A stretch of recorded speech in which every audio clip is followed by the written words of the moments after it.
Hello friends, welcome back to my YouTube channel. ಸೋಮವಾರದ ಸಂಚಿಕೆಯಲ್ಲಿ ಪುಟ್ಟಕ್ಕನ ಮಕ್ಕಳು ಏನಾಗತ್ತೆ ಅಂತ ಹೇಳಿ ಒಂದು ಚಿಕ್ಕದಾಗಿ ಪ್ರೋಮೋನ ನೋಡ್ಕೊಂಡು ಬರೋಣ ಬನ್ನಿ ಫ್ರೆಂಡ್ಸ್. ಅದಕ್ಕೂ ಮುಂಚೆ ಯಾರ್ಯಾರು ಇನ್ನೂ ನಮ್ಮ ಚಾನಲ್ನ ಸಬ್ಸ್ಕ್ರೈಬ್ ಮಾಡ್ಕೊಂಡಿಲ್ಲ ದಯವಿಟ್ಟು ಸಬ್ಸ್ಕ್ರೈಬ್ ಮಾಡ್ಕೊಳ್ಳಿ. ಈ ವಿಡಿಯೋ ಇಷ್ಟ ಆದರೆ ಒಂದು ಲೈಕ್ ಮಾಡಿ, ನಿಮ್ಮ ಅನಿಸಿಕೆಗಳನ್ನು ತಪ್ಪದೇ ಕಮೆಂಟ್ ಬಾಕ್ಸ್ನಲ್ಲಿ ತಿಳಿಸಿ. ಮೊದಲಿಗೆ ನಂಜಮ್ಮ ಇದ್ದೋಳು ಪುಟ್ಟಕ್ಕನ ಮನೆಗೆ ಬಂದು, ಅಲ್ಲ ಪುಟ್ಟಕ್ಕ, ನಿಂಗೆ ಸ್ವಲ್ಪನೂ ಪಾಪ ಪ್ರಜ್ಞೆ ಕಾಡೋಕಿಲ್ವಾ? ನನ್ನ ಮೊಮ್ಮಗೆ ಪ್ರಾಣನ ತೆಗಿಯೋಕೆ ನೋಡಿದ್ಯಲ್ಲ, ಇದು ನಿಂಗೆ ಸರಿ ಅಂತ ಅನ್ನಿಸ್ತೈತಾ ಅಂತ ಕೇಳ್ತಾರೆ.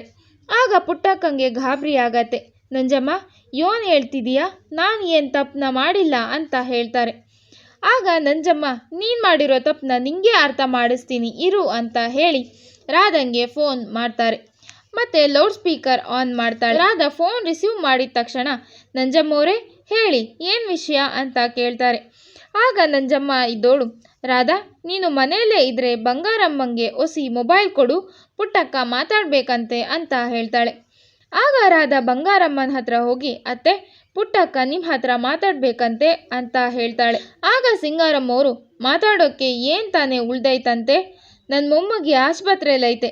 ಮನೆಯಿಂದ ಕಣ್ಣೀರು ಹಾಕ್ತಾ ಹೋಗಿರೋ ಮಗು ನಗ್ನಗ್ತಾ ಮನೆಗೆ ವಾಪಸ್ ಬಂದ್ರೇನೆ ನಾನು ಎಲ್ಲರ ಜೊತೆ ಮಾತಾಡೋದು, ಇಲ್ಲ ಅಂದರೆ ಯಾರನ್ನೂ ಕೂಡ ಸುಮ್ಮನೆ ಬಿಡಾಕಿಲ್ಲ ಅಂತ ನೀನೇ ಹೇಳ್ಬಿಡು ಅವರಿಗೆ ಅಂತ ಹೇಳ್ತಾಳೆ. ಬಂಗಾರಮ್ಮೋರ ಈ ಮಾತನ್ನ ಕೇಳಿ ಪುಟ್ಟಕ್ಕಂಗೆ ತುಂಬ ಗಾಬರಿ ಆಗತ್ತೆ.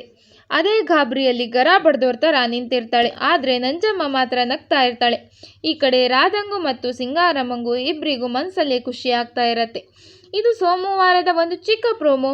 ಪೂರ್ತಿ ಸಂಚಿಕೆಗಳಿಗಾಗಿ ಹಾಗೂ ಮುಂದಿನ ಸಂಚಿಕೆಗಳಿಗಾಗಿ ನಮ್ಮ ಚಾನಲನ್ನು ತಪ್ಪದೇ ಸಬ್ಸ್ಕ್ರೈಬ್ ಆಗಿ. ಈ ವಿಡಿಯೋ ಇಷ್ಟ ಆದರೆ ಒಂದು ಲೈಕ್ ಮಾಡಿ, ನಿಮ್ಮ ಅನಿಸಿಕೆಗಳನ್ನು ತಪ್ಪದೇ ಕಮೆಂಟ್ ಬಾಕ್ಸ್ನಲ್ಲಿ ತಿಳಿಸಿ.